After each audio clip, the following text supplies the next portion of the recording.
Hello guys, मैं मनीष शर्मा आप सभी का कंसेप्ट वेव एकेडमी के ऑनलाइन प्लेटफॉर्म पर स्वागत करता हूं।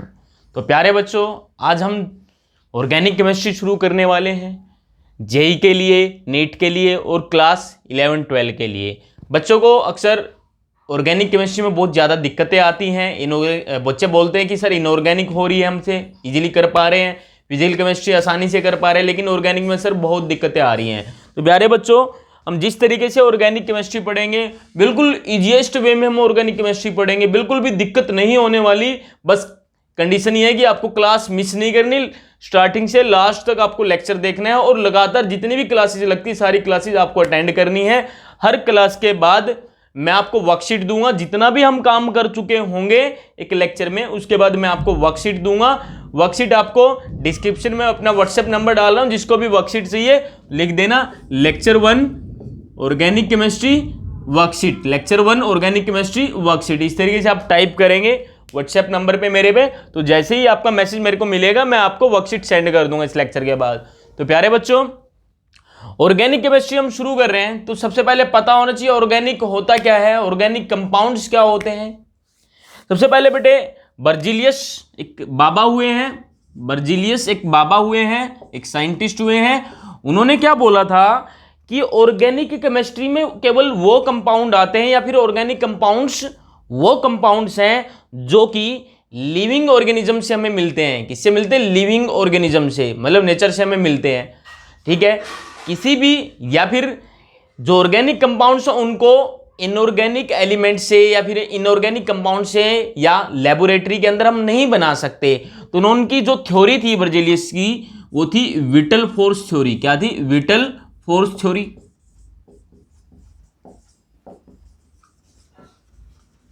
ये नहीं पढ़ना, केवल बात कर रहे हैं, केवल हम बेसिक जो है ऑर्गेनिक केमिस्ट्री कहां से ऑर्गेनिक वर्ड आया उसके बारे में बात कर रहे हैं हम। ठीक है, विटल फोर्स थ्योरी के अकॉर्डिंग क्या था कि जितने भी ऑर्गेनिक कंपाउंड्स हैं वो हमें कहां से मिले हैं? लिविंग ऑर्गेनिज्म से मिले हैं। इन ऑर्गेनिक कंपाउंड्स को हम लेबोरेटरी के अंदर सिंथेसाइज्ड या फिर नहीं बनाया जा सकता इन ऑर्गेनिक कंपाउंड्स को। तो उसके बाद एक बाबा और आए जिनका नाम था वोलर। बाबा का नाम था वोलर। बात है 1888 की, 1828 की बात है। वोलर बाबा आए, उन्होंने क्या किया, वो एक्सपेरिमेंट कर रहे थे। ये बाबा है, एक्सपेरिमेंट तो करते रहते हैं। तो एक्सपेरिमेंट कर रहे थे, वो क्या लिया उन्होंने, अमोनियम साइनेट को वो हीट करते गए। किसको? अमोनियम साइनेट को। लिखते हैं NH4OCN। ये क्या है? अमोनियम साइनेट है, अमोनियम साइनेट। ठीक है, अमोनियम साइनेट को वो क्या कर रहे थे? हीट कर रहे थे। तो हीट करते करते क्या हुआ, एक कंपाउंड उसको मिला, एक कंपाउंड उनको मिला। कंपाउंड था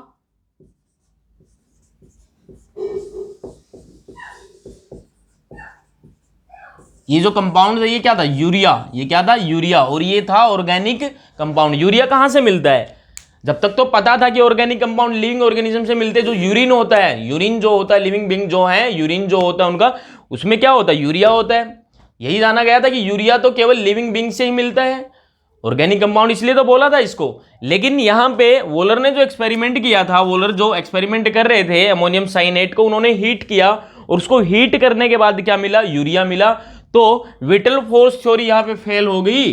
क्या होगी? फेल होगी, क्योंकि इस थ्योरी के अकॉर्डिंग तो क्या था, केवल लिविंग ऑर्गेनिज्म ही ऑर्गेनिक कंपाउंड देते हैं। इनऑर्गेनिक कंपाउंड से या लेबोरेटरी के अंदर आर्टिफिशियल तरीके से ऑर्गेनिक कंपाउंड्स नहीं बनाए जा सकते। ये उनकी बात झूठी साबित हुई। बोलो, बात समझ में आई सबको? तो ऑर्गेनिक कंपाउंड कहां से? लिविंग बीइंग से तो मिलते ही हैं, उनको लेबोरेटरी में सिंथेसाइज्ड या फिर बनाया जा सकता है। तो कोई दिक्कत यहां तक किसी को? ये लिखना नहीं किसी को, केवल बेसिक बातें कर रहे हैं। चैप्टर अभी शुरू नहीं हुआ, केवल ऑर्गेनिक जो टर्म हम यहां पे पढ़ रहे हैं उसके बारे में हम बात कर रहे हैं, ऑर्गेनिक कंपाउंड्स क्यों बोला जाता है। लेकिन अभी भी हम इनको ऑर्गेनिक कंपाउंड्स ही बोलते हैं। क्या बोलते हैं? ऑर्गेनिक कंपाउंड्स ही बोलते हैं। लेकिन थ्योरी के, विटल फोर्स थ्योरी के अकॉर्डिंग तो ऑर्गेनिक कंपाउंड केवल वही थे ना जो लिविंग बीइंग से मिले थे, आपको लिविंग बीइंग से मिले थे। लेकिन यहां इनऑर्गेनिक कंपाउंड से भी ये कंपाउंड्स बन रहे हैं, ऑर्गेनिक कंपाउंड्स बन रहे हैं। लेकिन जो चला आ रहा है जो पहले से कि ऑर्गेनिक कंपाउंड उनको बोला गया था जो केवल लिविंग बीइंग से बनते हैं या मिलते हैं, उसी प्रचलन के अनुसार आज भी हम इसको ऑर्गेनिक कंपाउंड ही बोलते हैं, चाहे वो लिविंग बीइंग से मिला हो या फिर आपको इनऑर्गेनिक कंपाउंड से या लेबोरेटरी में आपको मिला हो, बनाया हो आपने। क्लियर है बात? तो आगे बात करते हैं हम। अब ऑर्गेनिक कंपाउंड्स होते क्या हैं? ऑर्गेनिक कंपाउंड्स होते क्या है? ऑर्गेनिक कंपाउंड्स क्या होते हैं?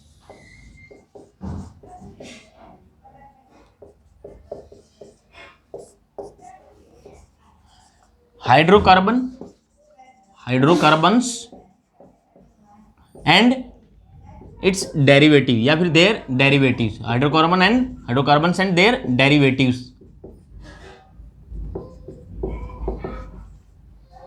मतलब हाइड्रोकार्बन या फिर इनसे बनने वाले जो कंपाउंड है वो सारे क्या होंगे? ऑर्गेनिक कंपाउंड होंगे। हाइड्रोकार्बन क्या होता है?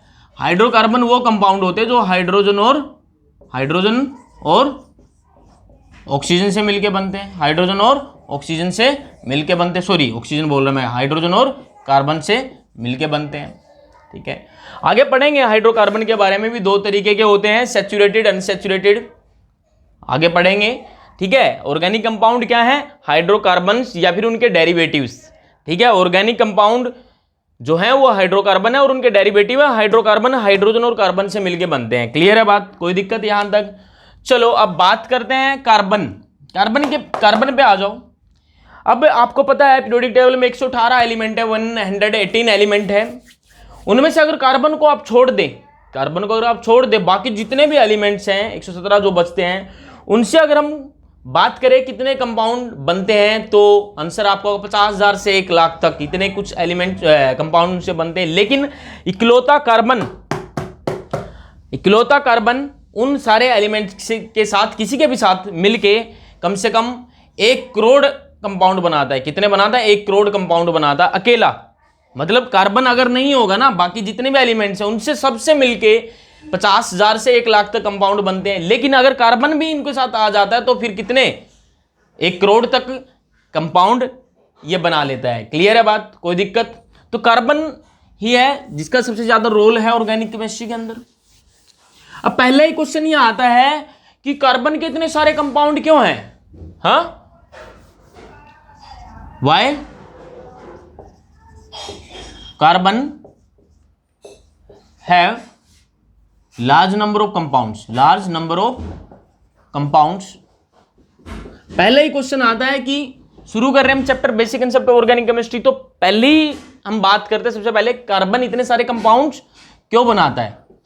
ठीक है, तो 10th क्लास में भी शायद आपने पढ़ा होगा, मतलब शायद वर्ड इसलिए यूज किया कि कुछ लोग तो सीधा 11th में आ गए या 12th में आ गए, 10th में कुछ नहीं पढ़ा, बस पास हो गए थे।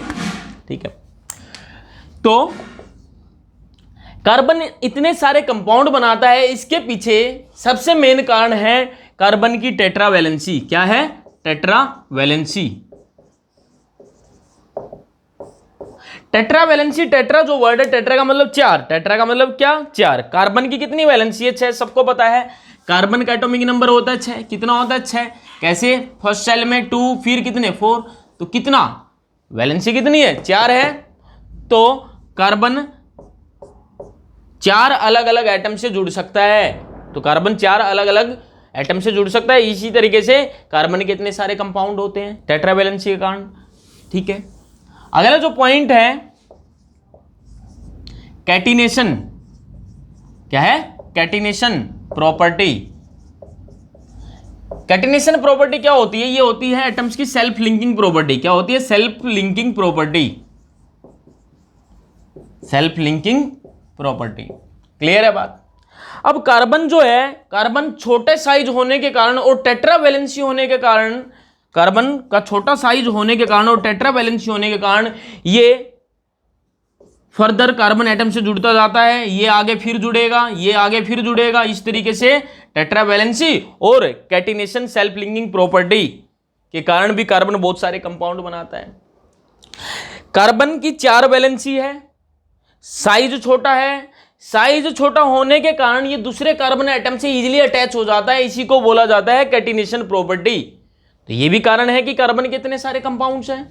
ठीक है, अब तीसरे पॉइंट पे हम बात करते हैं, क्या हो सकता है बताइए आप लोग, बोलो कार्बन के इतने सारे कंपाउंड्स बनने का कारण क्या हो सकता है, और बताइए कुछ याद करो, कुछ 10th में पढ़ा होगा, इसके अलावा याद आ रहा है कुछ? नहीं,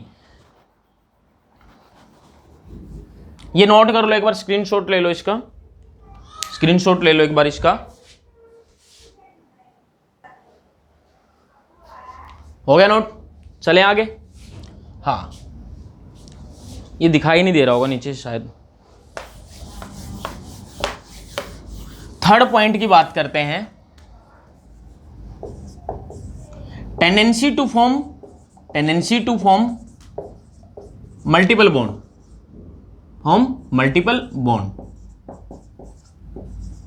भाई कार्बन की टेंडेंसी है मल्टीपल बॉन्ड बनाने की। कार्बन सिंगल बॉन्ड से भी अटैच हो जाता है, कार्बन डबल बॉन्ड भी बनाता है, कार्बन ट्रिपल बॉन्ड भी बनाता है, इसलिए मल्टीपल बॉन्ड की टेंडेंसी है कार्बन की, इसी कारण भी कार्बन के इतने सारे कंपाउंड्स होते हैं। चौथे पॉइंट पे बात करेंगे हम आइसोमेरिज्म। क्या? आइसोमेरिज्म। ये आगे डिटेल में पढ़ेंगे आइसोमेरिज्म को, लेकिन समझ लो थोड़ा सा आइसोमेरिज्म होता क्या है। Similar chemical formula but different compounds. Similar chemical formula होगा लेकिन कंपाउंड्स डिफरेंट होंगे, तो उनकी फिजिकल और केमिकल प्रॉपर्टीज डिफरेंट होगी। जैसे एग्जांपल देख लो आप, मैंने लिखा CH3 CH2 CH3 CH2 CH3, clear है? इसका नाम है क्या? ब्यूटेन। 10th में पढ़ा था आपने। फॉर्मूला क्या है? कार्बन कितने? 1 2 3 4, 4 कार्बन है। हाइड्रोजन कितने? 3 2 5 2 7 3 10, कितने? 10। इसी केमिकल फॉर्मूला से, इसी मॉलिक्यूलर फॉर्मूला से हम दूसरा जो कंपाउंड बनाएंगे उसका नाम क्या होगा? अलग होगा। जैसे CH3 CH2 CH3 CH3, ये क्या बन गया?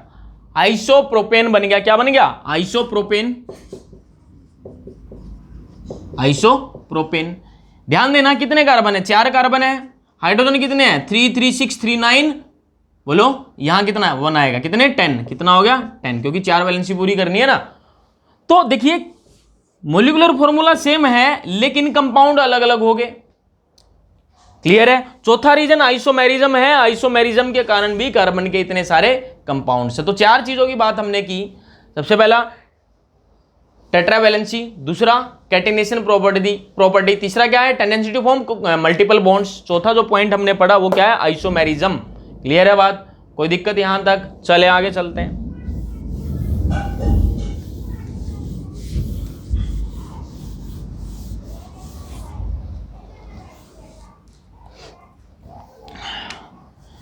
अगला जो टॉपिक है रिप्रेजेंटेशन ऑफ कंपाउंड्स।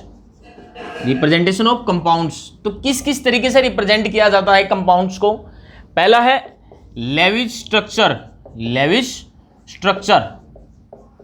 इसको बोला जाता है इलेक्ट्रॉन डॉट स्ट्रक्चर। ये 10th में आपने पढ़ा है, इलेक्ट्रॉन डॉट स्ट्रक्चर। मान लो CH4 को आपको लिखना है, कार्बन की वैलेंसी कितनी? 4, उसको स्टार क्रॉस से बना दो। हाइड्रोजन की वैलेंसी 1, डॉट से बना दो। 4 हाइड्रोजन, डॉट, ये डॉट, इनको ज्वाइन कर दो। ये क्या है? इलेक्ट्रॉन डॉट स्ट्रक्चर बन गई। क्या है? इलेक्ट्रॉन डॉट स्ट्रक्चर बन गई। क्लियर है सबको? कोई दिक्कत यहां तक? चलो अब मान लो ये है,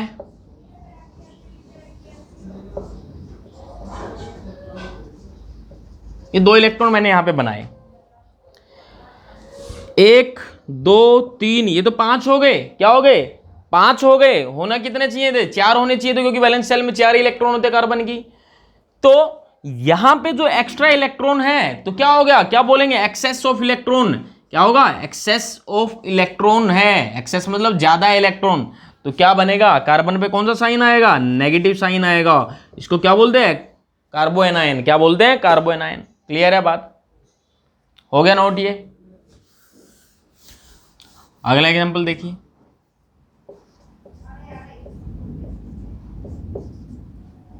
कितने हैं, 1 2 3, होने कितने चाहिए थे, 4 है। एक की डेफिशिएंसी है, क्या है, डेफिशिएंसी ऑफ इलेक्ट्रॉन है,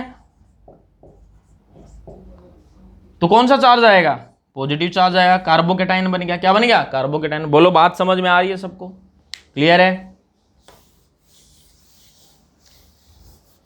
रिप्रेजेंटेशन में अगला जो तरीका है, रिप्रेजेंटेशन में जो अगला तरीका है वो है बॉन्ड लाइन स्ट्रक्चर। क्या है, bond line structure. Bond line structure में कैसे बनाते हैं हम, समझ लो, नोट्स आपको मिल जाएंगे मेरे पास, आप व्हाट्सएप करना या फिर कमेंट बॉक्स में लिखना कि सर हमें नोट्स चाहिए चैप्टर के। ये बना दिया बॉन्ड लाइन स्ट्रक्चर। ये जो एक लाइन है वो एक बॉन्ड को रिप्रेजेंट कर रही है, किसको रिप्रेजेंट कर रही है, एक बॉन्ड को। और लाइन के जो एंड पॉइंट होंगे वो किसको डिनोट, यहां पे क्या होगा, यहां पे कार्बन एटम होगा, क्या होगा, कार्बन एटम। बोलो, तो यहां भी कार्बन है, यहां भी कार्बन, यहां भी कार्बन, यहां भी कार्बन, यहां भी और यहां भी। और जो बची हुई जो वैलेंसी है कार्बन की, वहां क्या लगा देंगे, हाइड्रोजन अटैच कर देंगे। तो कितनी, 2 पूरे हैं बॉन्ड, 2 हाइड्रोजन यहां लगा दो, कितने, 2 हाइड्रोजन, इसके 4 होगी ना पूरी वैलेंसी, 2 यहां पे लगा दो, 2 यहां पे लगा दो। यहां पे कितने आएंगे, 3 आएंगे, और यहां पे कितने आएंगे, 3 आएंगे। बोलो बात आ रही है समझ में सबको। इस तरीके की रिप्रेजेंटेशन को बोलते हैं बॉन्ड लाइन स्ट्रक्चर। और एग्जांपल देख लो,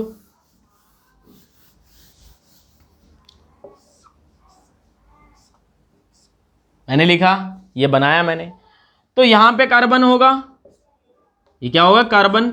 यहां पे भी एक कार्बन होगा, यहां पे भी क्या होगा, कार्बन होगा, और यहां पे क्या होगा, कार्बन होगा। बोलो, बाकी वैलेंसी हाइड्रोजन कंप्लीट करेगा।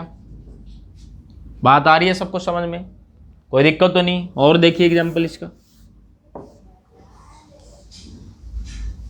यहां क्या होगा, कार्बन एटम होगा, यहां भी कार्बन एटम होगा, यहां भी कार्बन एटम। बाकी जो वैलेंसी है वो कौन पूरी करेगा, हाइड्रोजन पूरी करेगा। बोलो बात समझ में आ रही या नहीं, क्लियर है सबको, कोई दिक्कत। बॉन्ड लाइन स्ट्रक्चर बना लेंगे। चलो फिर आगे बात करते हैं। तीसरा जो तरीका है स्ट्रक्चरल फॉर्मूला। क्या है, स्ट्रक्चरल फॉर्मूला। ये दो तरीके से एक्सप्रेस करते हैं। एक तो एक्सपेंडेड फॉर्म होती है, कंडेंस्ड फॉर्म। एक कंडेंस्ड फॉर्म, दूसरा होता है एक्सपेंडेड फॉर्म। क्या होता है, एक्सपेंडेड फॉर्म, ठीक है। कंडेंस्ड फॉर्म में क्या लिखते हैं हम, जैसे CH3 CH2 CH3 ये लिख दिया हमने, ये कंडेंस्ड फॉर्म है। एक्सपेंड कैसे करेंगे इसको, कार्बन कितने, 3 कार्बन है, बना दिए।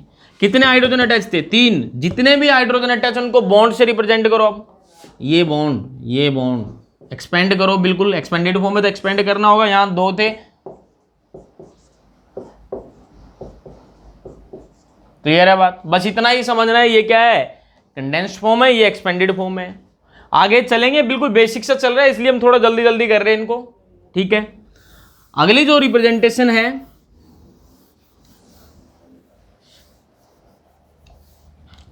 वो कौन सी, 3D रिप्रेजेंटेशन। कौन सी रिप्रेजेंटेशन है, 3D रिप्रेजेंटेशन। 3D रिप्रेजेंटेशन कैसे, अगर इस तरीके से बॉन्ड बनाया गया तो इसका मतलब ये क्या है, ऑन द प्लेन है, इसी प्लेन में है। अगर इस तरीके से बनाया गया है तो ये कहां है, इनवर्ड द प्लेन। कहां है, इनवर्ड द प्लेन, या फिर बोल सकते हैं away from viewer. Away from viewer, viewer से दूर है ये। किधर, जैसे ये बोर्ड है, आप कहां हो, व्यूअर यहां पे है, तो बॉन्ड किधर है, पीछे की साइड है, किधर, अंदर की साइड जा रहा है। और अगर इस तरीके से होगा, ये सॉलिड लाइन अगर होगी, ये सॉलिड है, तो ये क्या होगा, outward the plane, outward the plane, towards the viewer होगा। कहां होगा, टुवर्ड्स द व्यूअर। बोलो बात समझ में आई या नहीं आई। एग्जाम्पल ले लेते हैं। एक कंपाउंड है, कार्बन से फ्लोरीन अटैच है, क्या अटैच है, फ्लोरीन, यहाँ पे क्लोरीन, यहाँ पे ब्रोमीन और यहाँ पे आयोडीन, क्या है, आयोडीन। क्लियर है? तो साफ साफ दिख रहा है ये वाले दोनों जो कार्बन से अटैच है फ्लोरीन और क्लोरीन वो इसी प्लेन में है। ब्रोमीन किधर अटैच है, पीछे की साइड है, इनवर्ट द प्लेन। और आयोडीन कहाँ है, इधर बाहर की तरफ, यहां कहीं अटैच है। बोलो बात आई समझ में या नहीं आई? ये जो 4 तरीके हमने पढ़े कंपाउंड्स को रिप्रेजेंट करने के, ये बहुत सिंपल सा कंसेप्ट था, बस आपको इनको ध्यान से पढ़ना है क्योंकि इस पे क्वेश्चन पूछ लिया जाता है कभी भी। अब आपको इस वाले टॉपिक की जो भी आज हमने पढ़ा इसकी वर्कशीट आपको मिल जाएगी मेरे पास, व्हाट्सएप आप करना, जैसे मैं मैसेज सीन करूंगा आपके पास इसकी वर्कशीट सेंड कर दूंगा। क्लियर है? तो आज के लिए इतना बहुत है। ओके।